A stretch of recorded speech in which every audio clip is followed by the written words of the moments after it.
Alright, so I'm going to walk you through how to create a UFO that follows you around, and all the hover states and click states, everything that you usually do is still available.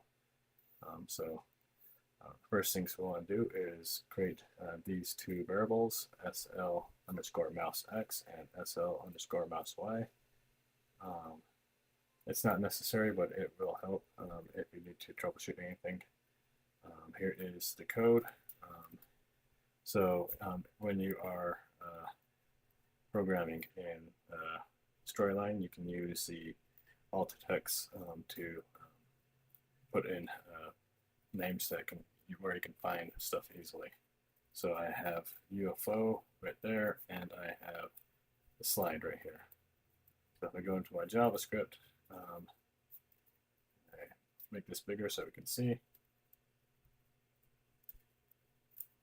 So UFO, what's that UFO we showed right there, and then we go down here and we've got slide right here.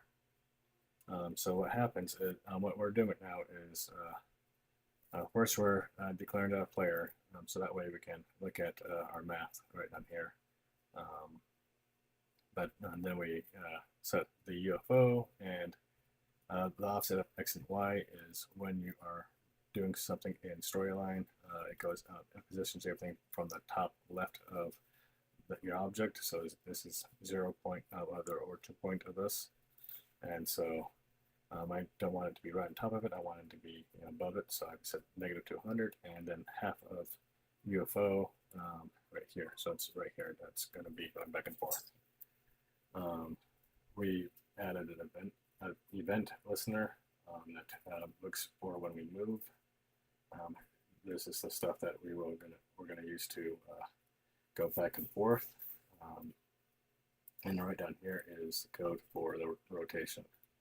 And then we use GreenSock, which is part of Storyline, so we don't need to do anything. We just refer to the syntax of GreenSock. And so we got the UFO, and the X and Y are being adjusted for wherever I move my mouse. It does these functions right here. A rotation refers to this, and then you can use your ease, whatever you want to do, how long it takes, and that's all you need to do. After that, you can move your mouse around and have fun. One thing over here is this is a rotation degree. I had it at 7, but if I did something like 45, it's going to be a little bit crazy.